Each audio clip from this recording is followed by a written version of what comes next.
बोल ऐकण्यासाठी आपण सर्वच मंडळी आतुर झालेले आहात। खऱ्या अर्थाने कराडोत्तरचं भविष्य आणि कराडोत्तरचं विकासाचे भगीरथ तुम्हा सर्वांचे लाडके, तुम्हा सर्वांच्या मनातला आमदार आदरणीय आमदार मनोजदादा घोरपडे। एकदा जोरदार टाळी दादांच्यासाठी। दादा या टाळ्या आहेत नागझरीकरांच्या 350 मतं विरुद्ध 1050 मतं। या 1050 मतांच्या टाळ्या आहेत तुमच्या पाठीशी आणि सर्वांचे आशीर्वाद आहेत दादांच्या पाठीशी। मी दादांना विनंती करतो।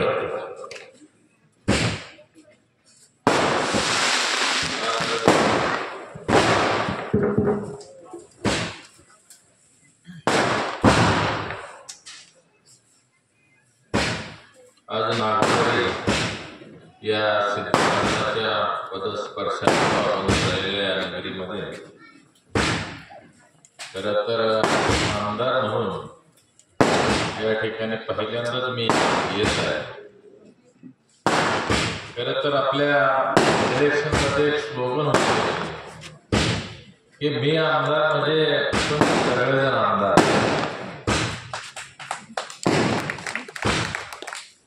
आल्यासारखं वाटतंय ना सगळ्यांना।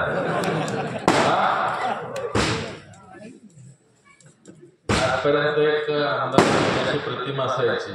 मला बरेच जण भेटल्यामुळे आम्ही आज 25 वर्षातनं पहिल्यांदा आमदार एक ठराविक 6,000 आणि दैनिक 11 करायला जवळ पण आला नाही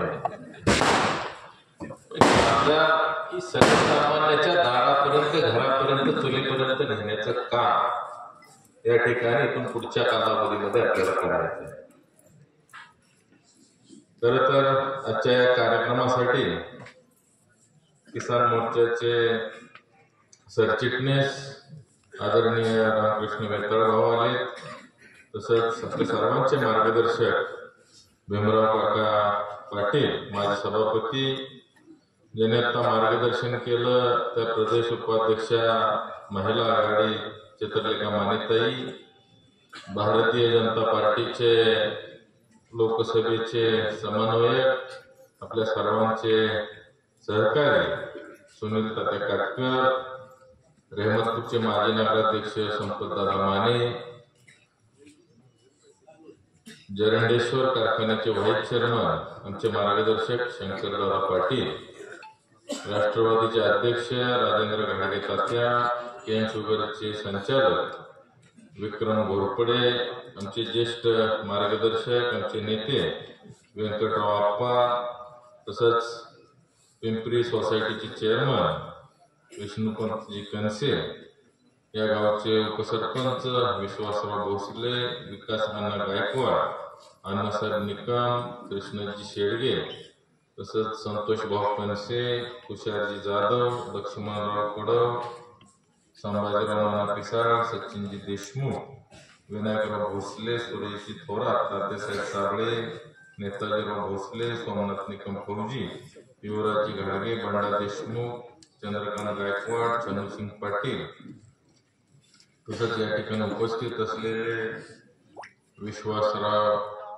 त्याच पद्धतीनं विकासजी भोसले, सोमनाथराव भोसले पैलवान, बाळासाहेब भोसले, सचिनजी पाटील, बबन मर्डेकर, सावंत बापू आणि ज्यांनी खरं तर आमच्या सर्व लाडक्या बहिणी आज या ठिकाणी उपस्थित आहेत आणि त्या लाडक्या बहिणीच्या मनामध्ये घर करण्याचं ज्यांनी काम केलं ते आमचे मित्र निवेदक दीपकजी साबळे सर, आमच्या नागझरी गावातील सर्व ग्रामपंचायतचे सदस्य, पत्रकार बांधव आणि उपस्थित सर्वच ग्रामस्थ। खरं तर या नागझरी नगरीमध्ये फार बोलण्यासारखं आहे, कारण या गावाचा आणि माझा अतिशय जवळचा असा ऋणानुबंध जवळपास 2009 सालापासूनचा आहे। खरं तर सुरुवातीला माझी आणि विकासराव भोसले म्हणजे दोन्ही विकास म्हणा, पत्रकार विकास भोसले असतील आणि यांचे सचिव विकास भोसले यांची ओळख झाली आणि त्या माध्यमातून खरं तर 2009 साली याच व्यासपीठावर मी पण आलो होतो। या ठिकाणी शंकरदादांनी फार तळमळीने या ठिकाणी पाण्याविषयीचा मुद्दा मांडला होता आणि त्यावेळेचे शब्द आज सुद्धा त्यांनी जसेच्या तसे या ठिकाणी वापरले. ते फक्त सह्याद्री कारखान्याच्या इलेक्शनवर बोलले, मला त्यांचे पुढचे शब्द या ठिकाणी ऐकायचे होते. त्याने आज तेच शब्द या ठिकाणी उच्चारले. तर खरंच ही अतिशय दुर्दैवाची बाब आहे की 15 वर्षानंतर सुद्धा आम्हाला पाणी ह्याच विषयावर मागतो. परंतु या ठिकाणी मी सगळ्याला आश्वस्त करतो, दादा तुमच्या डोळ्यात एकच, तुम्ही बास म्हणाले एवढं पाणी या ठिकाणी लागले.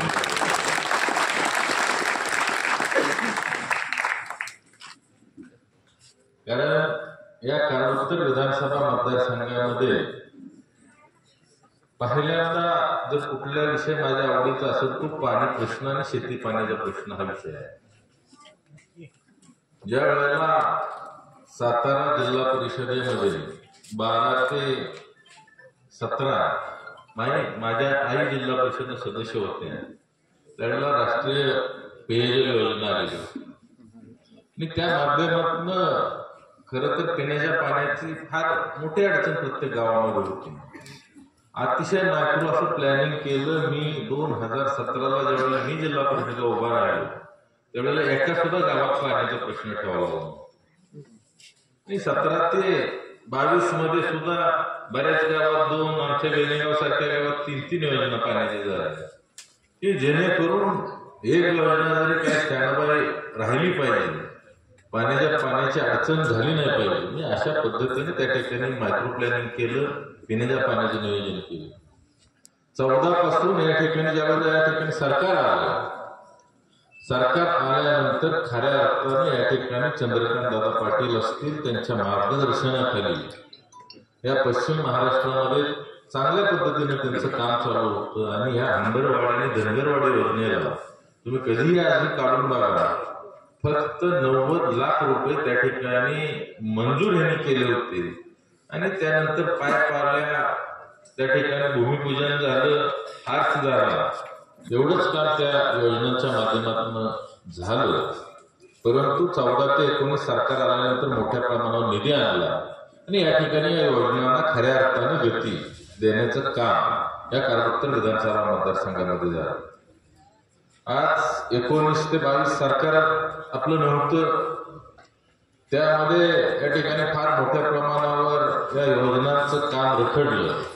परंतु ज्यावेळेला पुन्हा 22 मध्ये सरकार आलं त्यावेळेला 22 ते 24 या कालावधीमध्ये अतिशय चांगल्या पद्धतीने या ठिकाणी फंड आणण्याचं काम आपण केलं. येणाऱ्या 7 दिवसामध्ये या धनगरवाडी योजनेसाठी 22 कोटीचा निधी आपल्या या योजनेसाठी मी कालच त्या ठिकाणी जाऊन त्याच्यासाठी जवळपास 1 महिना झाला माझी धडपड चालू आहे आणि त्याला यश आले. येणाऱ्या 7 दिवसात या ठिकाणी 22 कोटी रुपये येतात आणि 7 दिवसामध्ये या धनगरवाडी योजनेचं पहिल्या टप्प्याचं टेस्टिंगचं काम या ठिकाणी चालू होतं. हे जवळपास 40 वर्ष झालं यांच्या वडिलांनी स्वप्न बघितलं होतं. खरं तर त्या मुलाला 25 वर्षामध्ये आपल्या आमदारकीमध्ये ते स्वप्न पूर्ण करता आलं नाही. या ठिकाणी आदरणीय देवेंद्रजी फडणवीस साहेबांचं सरकार 14 ते 19 मध्ये आलं, पुन्हा एकनाथजी शिंदेचं सरकार आलं आणि त्यानंतर पुन्हा फडणवीस साहेबांचं सरकार आलं. खऱ्या अर्थानं त्यांच्या माध्यमातूनच हे पहिला टप्पा आंबरवाडी असेल, दुसरा टप्पा आंबरवाडी, तसंच धनगरवाडीचा पहिला टप्पा, दुसरा टप्पा या ठिकाणी लवकरात लवकर पूर्ण होईल. कारण आता निधी मी आणलेला आहे, त्यामुळे दुसऱ्या टप्प्याला कसली अडचणी येणार. आणि आज इतर जर कामं आपण बघितली, आज सगळ्यात महत्वाचं अगदी या ठिकाणी व्यासपीठाच्या समोरचं जे काम आहे, मगाशी या ठिकाणी विश्वासराव असतील, आमच्या आत्या आहेत या ठिकाणी माझगावच्या, त्यांनी सुद्धा अतिशय ही काही माणसं भाषण करणारी नाही, पण मनामध्ये असलेली जी काही तळमळ आहे या ठिकाणी व्यक्त करण्याच्या भूमिकेतनं त्यांनी या ठिकाणी आपलं मन मोकळं करण्याचं काम इथं केलं. त्याला मुळात त्या ठिकाणी विश्वासराव विषय असा आहे, जसा नेता असतो त्याच पद्धतीनं खाली कार्यकर्ते असतात, त्याच पद्धतीनं खाली बाकीची टीम असते. यांच्या आयुष्यात हिने आडवाळून जिरवा दिल्याशिवाय दुसरं काय केलं. हे जे समोरचं काम आहे त्याची प्रशासकीय मान्यता झाली होती टेंडर झालेलं नव्हतं. मी त्या कॉन्ट्रॅक्टरला सांगितलं काम करतो, त्यांनी सांगितलं इथं नाही काम करायचं, आता इथं परत भारतीय जनता पार्टीची पाठी चौकात लागली, तू दुसरीकडे काम करायचं. इथली यात्रा होती, त्याच्या अगोदर त्या ठिकाणी तो जिल्हा नियोजनच्या माध्यमातून निधी टाकला होता. कॉन्ट्रॅक्टरला सांगितलं तू सगळं काम पूर्ण करून घे, तुझं नाही बिल निघालं खिशातनं पैसे दे. पण देवाला येणाऱ्या माणसानं या ठिकाणी व्यवस्थित येता जाता आलं पाहिजे, त्या ठिकाणी त्यांची सोय झाली पाहिजे. अशा पद्धतीनं सगळीकडे अडवायचं आणि जिरवायचं, दुसरं काय करायचं नाही. तर त्यांनीच जर तिथं केलं तर इथपर्यंत खाली येतेच ना ती. आज जर आपण बघितलं तर या ठिकाणी जो काय मगाशी यात्रा या ठिकाणी खालच्या बाजूला भरते, मी इलेक्शनच्या अगोदर आलो होतो त्यावेळेला मला या मंडळींनी दाखवलं की या ठिकाणी आपल्याला हे यात्रेसाठी पटांगण तयार करायचं. मी त्याच वेळेला त्यांना सांगितलं होतं की आमदार झाले की तुम्हाला त्या ठिकाणी मी आमदार फंडातून निधी देतो. आजच आपल्याला या ठिकाणी सांगतो जे काय आपल्याला ग्राउंडसाठी पैसे लागतील ते मी उद्याच एस्टिमेट करायला लावतो आणि जे लागतील तेवढे पैसे देऊन तुमचं यात्रा स्थळाचं जे काही ग्राउंड आहे ते 100% या ठिकाणी देण्याचं सांगतो. आपल्याकडे मागच्या काळामध्ये मागणं आणि आणणं हा प्रकार होता, पण आता आपल्याकडे देणारी मंडळी भरपूर आहेत. सुनील ताते इथं बसले म्हणजे उदयननारायण बसल्यासारखे विषय, ते आपले खासदार आहे. तसंच नितीन काका राज्यसभेला खासदार आहे, त्यामुळे आता देणारे भरपूर झाले. आज आमच्या ग्रामपंचायत मध्ये सुद्धा काही झालं तरी आम्ही बहुमतात आहे. आज काका जिल्हा परिषदला इथं नेतृत्व करत होते, पंचायत समितीला सुद्धा या ठिकाणी आपलाच पंचायत समिती सदस्य होता. त्यामुळे नागझरी गावामध्ये पंचायतचे पार्लमेंट तक जी काय आपली जी काय घोषणा आहे ती इथं बरोबर लागू पडते. त्यामुळे आपल्याकडं आज केंद्रामध्ये आदरणीय नरेंद्रजी मोदींचं सरकार आहे, राज्यामध्ये आदरणीय देवेंद्रजी फडणवीस साहेबांचं सरकार आहे. त्यामुळे इथून पुढच्या काळामध्ये आपल्याला कसलीच निधीच्या बाबतीत असेल, इथून पुढची जी काही गावातली काम असतील त्या बाबतीत असेल, पाण्याचा विषय असेल, त्यामध्ये कुठेही आपल्याला कमी 100% पडणार. खरं तर तात्या मगाशी तुम्ही म्हटला की माझे चेहरा ग्लो आलाय, त्यामध्ये ही सगळी जी काही लोक आहेत ही खरी एनर्जी आहे तुम्हाला सांगतो. आणि आपण एक पण केलं होतं, जोपर्यंत आमदार होत नाही तोपर्यंत 3 बटणी नाही, जॅकेट नाही, काय घालणार नाही. त्यामुळं त्या दृष्टीनं आपल्या पुढे एक टार्गेट होतं की आपल्याला कसल्याही परिस्थितीत या ठिकाणी कारणोत्तरमध्ये ही जी काय फार मोठ्या प्रमाणावर मदमस्त झालेली सत्ता आहे ती 100% उठवून टाकायची आहे. आणि त्या भूमिकेतून रात्रंदिवस या ठिकाणी झटत होतो, पळत होतो. आणि त्याला आपल्या सगळ्यांची साथ अतिशय चांगल्या पद्धतीनं लाभली. या मतदारसंघामध्ये भूमिका होती की या ठिकाणी एकाच एक इलेक्शन झालं पाहिजे. त्यामध्ये धैर्यशीलदारांनी सुद्धा अतिशय चांगल्या पद्धतीने सहकार्य केलं. वेताळ भाऊ होते, त्याच पद्धतीनं आपली सर्वच मंडळी आज या ठिकाणी व्यासपीठावर आहेत. आणि ते दोन्ही दादा आहेत, काका आहेत, त्या सगळ्यांनी अतिशय चांगली भूमिका या ठिकाणी घेतली. आणि या नागझरी नगरीमध्ये माझ्या माहितीप्रमाणे रेकॉर्ड ब्रेक 1000+ लीड या ठिकाणी या गावामध्ये. खरं तर मी फार नशीबवान आहे, त्यांनी 15 ते 25 वर्ष जरी इथं काढलं तरी एवढी मतं काय त्यांना कधी पडली नाही. 1 लाख काय क्रॉस झालं नाही. आपल्याला 1,34,000 मतं त्या ठिकाणी लोकांनी दिली. त्यामुळे त्यांच्याकडे एक पद्धत असायची, नागझरीकडे गेले की ते चिठ्ठी हे काढायचे, ते चार्ट काढायचे मतदानाचं, त्यात नागझर शोधायचं, तर त्याने येत ना मग माणसं आली की त्यांचा कार्यक्रम फिट करून टाकायचा.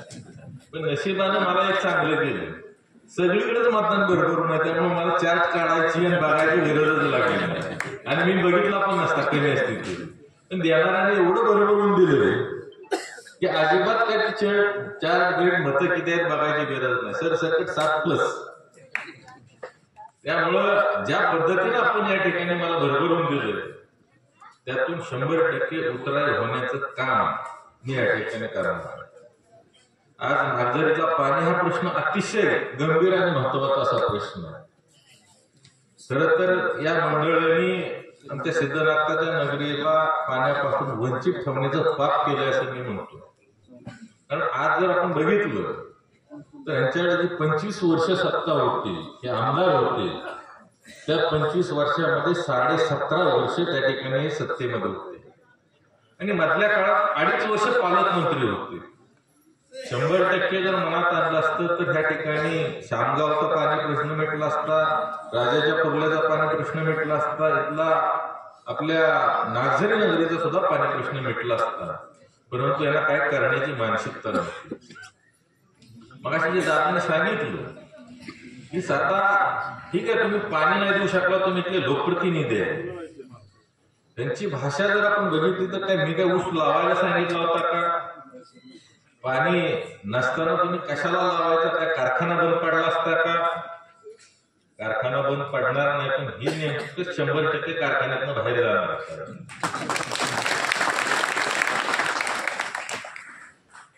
या ठिकाणी आमचे खटाव तालुक्यातील मंडळीचे 110 शेअर्स आहेत, तिथं भेटायला आलेत. ती निवड माझी गाठ घ्यायला आलेत. तुम्ही आम्हाला मतदान करायचा अधिकार द्या, आम्ही तुमच्या बरोबर 110 आहे, बरोबर ना? आज दादानी पण इथलं आपलं व्यथा मांडली, कारण ह्यांनी सगळ्याला गरीब धरलं आणि एक सत्तेची जी मस्ती असते ती या ठिकाणी यांना चढली होती. त्यामुळे यांना समोर माणसं दिसत नव्हती. पण जर लोकांनी जर मनात आणलं ना तर भल्याभल्यानी या ठिकाणी पंतप्रधान इंदिरा गांधींना सुद्धा एका सर्वसामान्य व्यक्तीने त्या ठिकाणी धूळ चालली. त्यामुळं इथली जी काय परिस्थिती आहे, लोकांना सहन होण्यासारखी परिस्थिती नव्हती आणि त्या माध्यमातून या संपूर्ण कारवार विधानसभा मतदारसंघामध्ये फार मोठा बदल झाला. ज्या ज्या वेळेला उदय महाराज असतील, त्याच पद्धतीने तात्या असतील भेटतील, त्यावेळेला म्हणायची काय परिस्थिती आहे.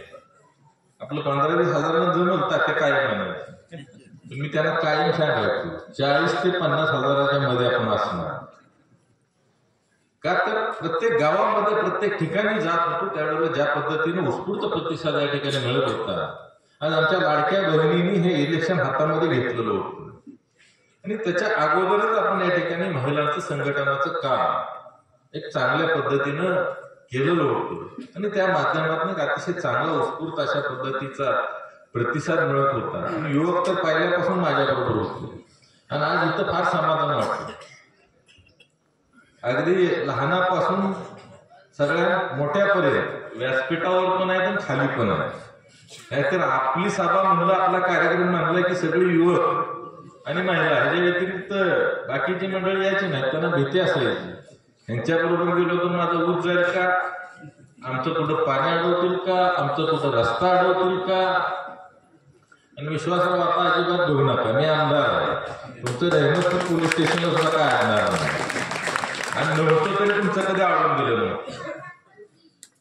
त्यामुळं या ज्या काही गोष्टी आहेत, शेवटी काळ हा फार बलवत्तर असतो आणि प्रत्येक गोष्टीला काळ हे उत्तर असतं. आज जर सगळ्यात जर या नागझरच्या पाणी प्रश्नावर मी फार अतिशय बारकाईने अभ्यास केलेला आहे. या गावाला पाणी देण्यासाठी 3-4 सोर्स आहेत. पण त्यात जर सगळ्यात चांगला सोर्स जर काय असेल तर या ठिकाणी शेजारून उरमोडीवर जाते. या उरमोडीच्या माध्यमातून या योजनेतनं पाणी देणं हे अतिशय सोपा आणि अतिशय कमी खर्चाचा विषय आहे. मला दुसरा एक पर्याय अतिशय चांगला आहे की टेंबू योजनेचं पाणी सुद्धा आपण शामगावला आणलं. 100 मीटर हेडला जर ते राजाच्या कुर्ल्याला आलं तर ऑटोमॅटिक या ठिकाणी ते सुद्धा पाणी आपण नागझरीला चांगल्या पद्धतीनं आणू शकतो. मी दुपारपासून एसी ऑफिसला बसलो होतो. दादा मला निलेश दादाचा 4-5 दिवस झाला रोज फोन येतो की धोमच्या पाण्याचं पहिलं नियोजन करा. पण धोमच्या कॅनॉलवर थोडंसं मागं रिपेअरिंग करणं गरजेचं होतं. मागच्या वेळेला त्यांनी त्या ठिकाणी प्लास्टिक कागद लावून थोडंसं माती टाकून ते चालवलं होतं. अधिकाऱ्यांचं म्हणणं आलं तर आम्ही असंच चालवलं, उद्या कॅनॉल फुटला तर परत 2 महिने जाते. त्यामुळं तिथं जाऊन बसून सगळी आपले सातची वेळूची त्या विभागातली सर्व मंडळी सातारा आली. त्यांना म्हटलं चला असंच जाऊ आपण एसी ऑफिसला. जयंत शिंदे साहेबांच्याकडे तिथं एक्झिक्युटिव्ह शिंदे आहेत, त्या ठिकाणी एक्झिक्युटिव्ह यादव मॅडम आहेत. त्यांना त्या ठिकाणी सगळ्यांना एकत्र बोलवलं आणि तिथलं स्टेटस घेऊन उद्या दुपारी त्या ठिकाणी धोम धरणातनं धोमच्या डाव्या कालव्याला पाणी येते, ते पाणी चालू होतं. दुसरा विषय, कराड तालुक्यातला हंबरवाडीला बऱ्याच दिवसापासून त्याही मंडळींचं मागणं होतं की आम्हाला एक योजना चालू करून द्या. जुन्या लाईटबिलचे विषय होते, बाकीचं होतं. त्या ठिकाणी बसून उद्या किंवा अगदी जास्तीत जास्त परवा दिवशी हंबरवाड्याचं पाणी त्या ठिकाणी चालू होईल. आणि या काही गोष्टी आहेत. मग अशी राजू तात्याने सांगितलं की आपली महायुती आहे, तर तात्या मी परवा दिवशी अजितदादांच्या वर चांगलं 1.5 तास चर्चा करून आलो. त्यांच्याकडे कॅबिनेट झाल्यानंतर भेटायला गेलो. मला म्हटले बसा गाडीत, आपण बंगल्यावर जाऊया, निवांत जरा बोलता येईल. कारण मी अजूनपर्यंत सह्याद्री कुठं बोललो नाही. म्हणजे वरनं परफेक्ट सगळा करेक्ट कार्यक्रम करून मग खाली हात लावला आणि याला हाताला हात घातला तर त्याला पट काढल्याशिवाय त्याला सोडायला. त्यामुळे वरनं सगळा करेक्ट कार्यक्रम करून घेतला. मी फडणवीस साहेबांना भेटलोय, अजितदादांना भेटलोय, एकनाथजी शिंदेना सुद्धा भेटलोय. आणि जवळपास कराड शहर असेल, त्याच पद्धतीनं जो काय स्वप्ने तांबे सर्कलचा भाग आहे, बेलदरे असेल, त्याच पद्धतीनं खटाव तालुका आहे, कडेपूर तालुका आहे आणि मूळ कराड उत्तर आहे. त्या प्रत्येक विभागामध्ये त्या सभासदांची काय भूमिका आहे या ठिकाणी जवळपास मी समजून घेतलेली आहे. आणि येणाऱ्या आठवड्याच्या आत या ठिकाणी सभासदांचा भव्य मेळावा होतो. कारण आपण भूमिका डिक्लेअर केली. यशवंतरावजी चव्हाण साहेबांच्या समाधीजवळ मला पत्रकारांनीच प्रश्न विचारला, पुढं सह्याद्रीचं काय?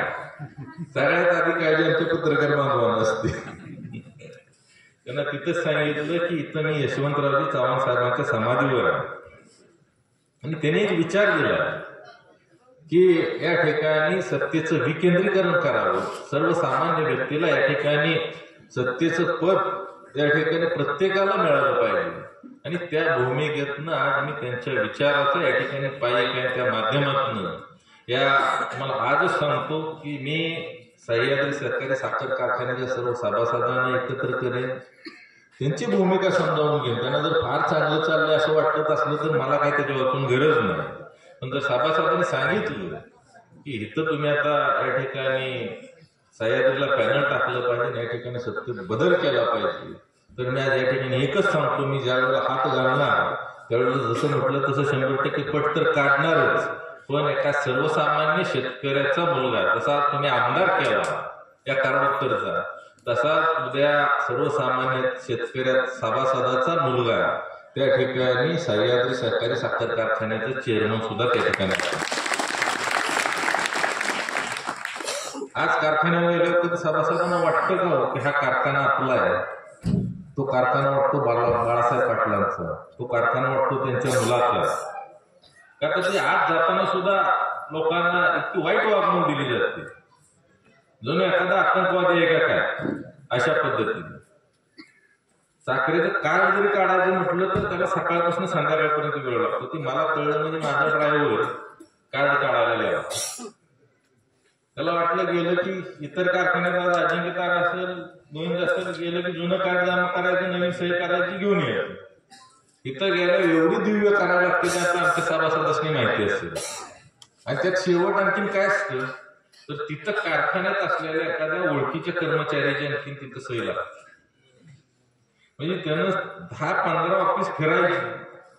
तुम्ही साखरेचं कार्ड देताय, काय उपकार करताय, पण त्या व्यक्तीला सुद्धा मी काहीतरी फार मोठं घेऊन आलं असं वाटलं पाहिजे, अशी तिथं सिस्टम केली. गेल्या वर्षी तुम्ही 7 रुपयाची साखर 10 रुपये करता आणि ज्या वेळेला तुमची आमदारकी जाते त्यावेळेला उद्या आमचा भविष्यातला निवडणुकीतला मुद्दा आहे समजल्यानंतर त्या ठिकाणी तुम्ही साखर फ्री घरपोच करतो म्हणता. कारण तुम्हाला माहिती आहे एप्रिल पर्यंत कारखाना त्यांच्या हातात राहत नाही, ते आपण करणारच आहे घरपोच. हे अशा पद्धतीची परिस्थिती या ठिकाणी आज आपल्याला पाहायला मिळते.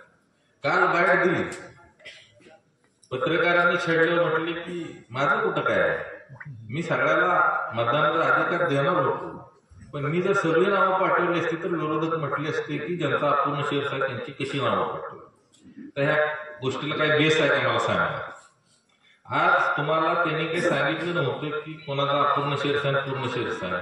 प्रारूप मतदार यादी आमच्याकडे सादर करा, त्यामध्ये साखर उपायुक्त निलिमा गायकवाड म्हणून आहे, त्या ठिकाणी जर तुम्ही प्रारूप मतदार यादीत ह्या सगळ्यांची नावं घातली असती तर आम्हाला काय त्रास व्हायचं काय कारण आहे का.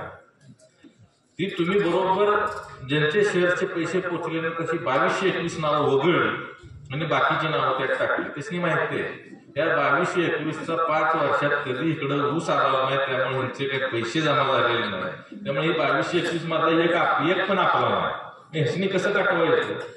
त्याच्यावर मी जाऊन उपायुक्तांची भेट घेतली आणि त्यानंतर त्या ठिकाणी आम्ही अर्ज दिले, तिथं वकील दिला आणि त्या माध्यमातून त्या ठिकाणी ह्या 2221 मतदारांना या ठिकाणी मतदानाचा अधिकार द्यावा लागेल ही भूमिका मांडली.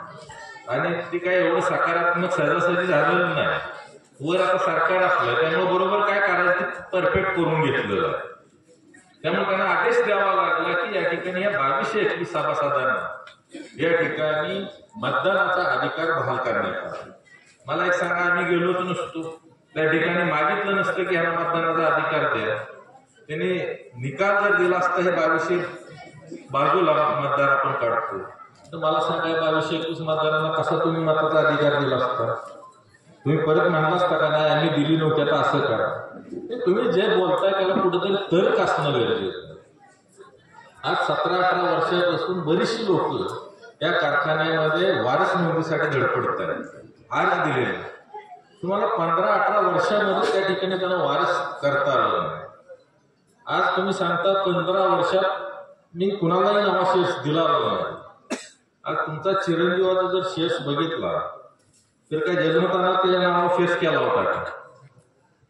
ह्या ज्या काय गोष्टी आहेत तुम्ही लोकांच्या डोळ्यामध्ये धुळपेची करताय, या ठिकाणी आमच्या सभासदांनी ठरवलं. बऱ्याच वेळा मी बघतो रोज सकाळी सगळ्या तालुक्यातून आमचे सभासद बांधव येत असतात आणि ह्यावेळेला आपल्याला सह्याद्री यांच्या ताब्यातून काढायचे. या ठिकाणी सर्वसामान्य सभासदाच्या मालकीचा आपल्याला कारखाना करायचा ही भूमिका मांडत असतात. त्यामुळे त्यांना सुद्धा माहिती आहे की इथं एकदा इलेक्शन लागले की आपला करेक्ट कार्यक्रम होणार आहे. त्यामुळे आता तुम्ही बघा बऱ्याच ठिकाणी जे काय त्यांचे वक्तव्य असतात, बाकीच्या गोष्टी असतात त्या अतिशय भिलेल्या अवस्थेत येतात. कारण विधानसभेला त्यांना झटका दिला आणि यावेळेला सभासदच त्यांना झटका देणार. आज आपण कोण आहे त्याच्यापेक्षा सभासदांना हा कारभार आवडत नाही.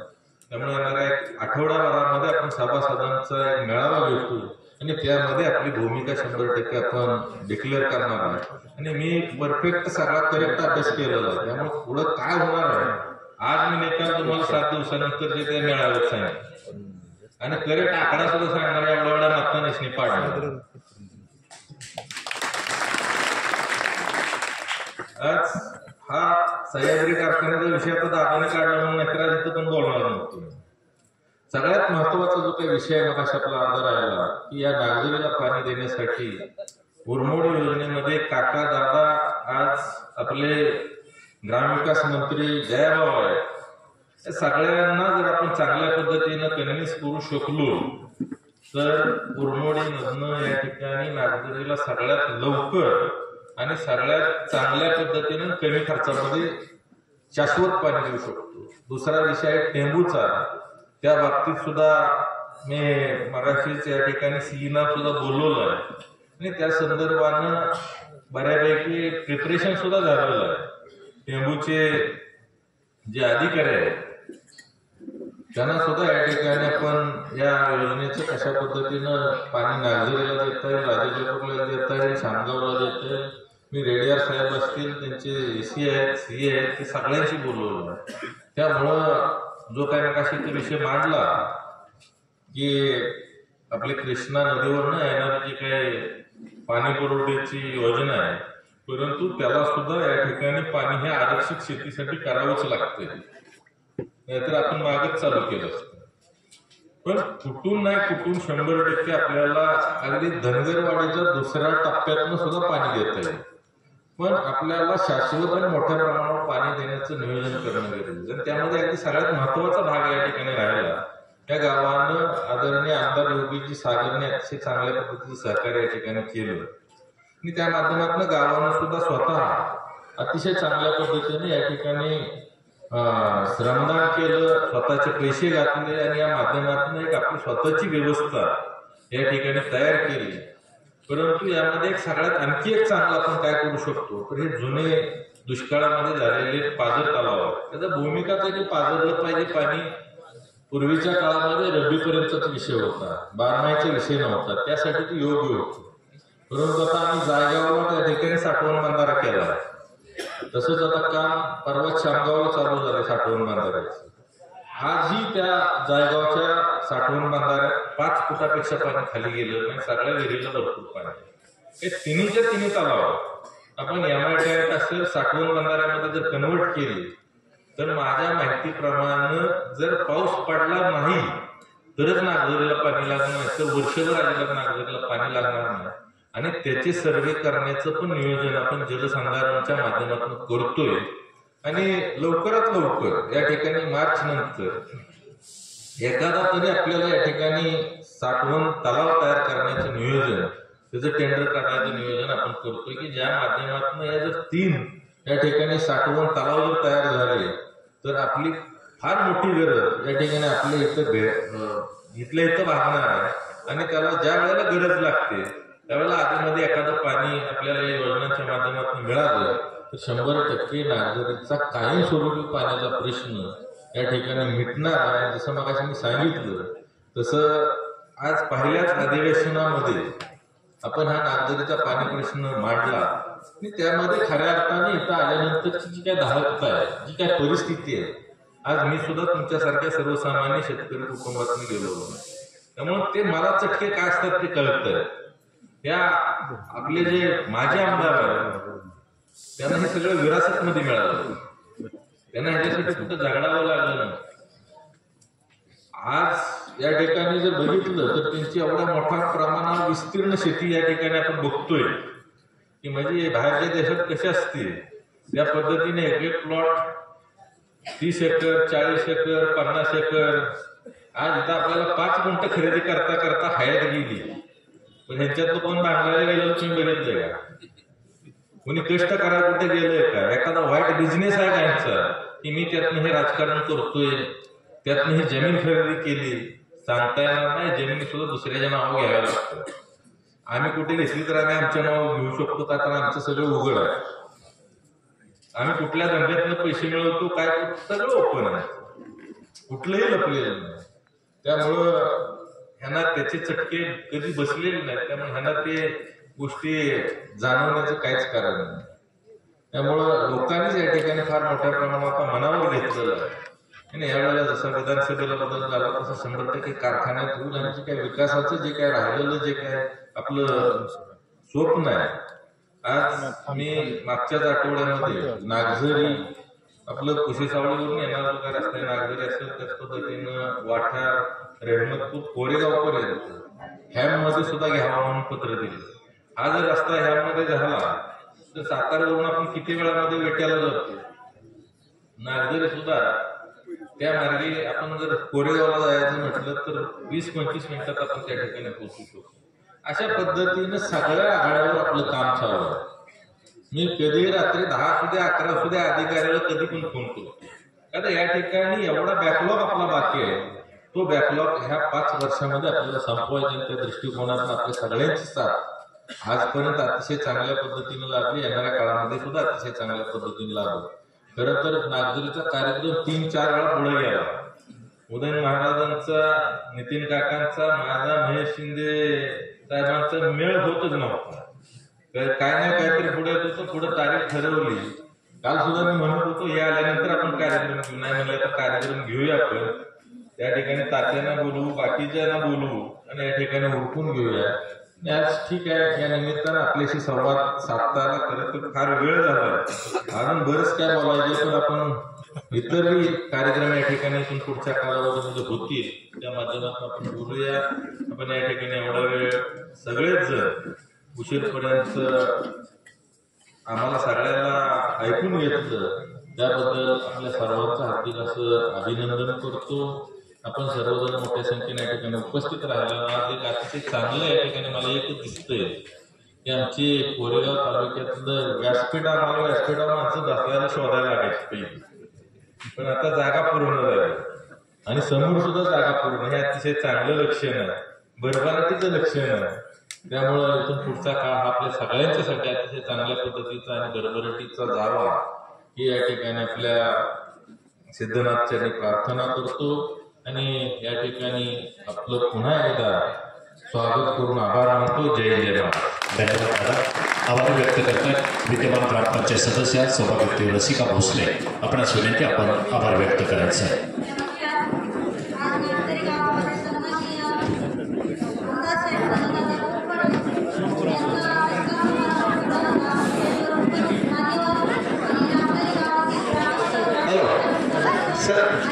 सर्व पाहुण्यांना विनंती, जेवण केल्याशिवाय कुठे जायचं नाही. जेवणाची व्यवस्था केलेली आहे, शाकाहारी सुद्धा आहे आणि नॉनव्हेज घ्या. सर्व पाहुण्यांना, ग्रामस्थांना, त्याचबरोबर सर्व महिलांना विनंती आहे, सर्वांची जेवणाची सोय केलेली आहे.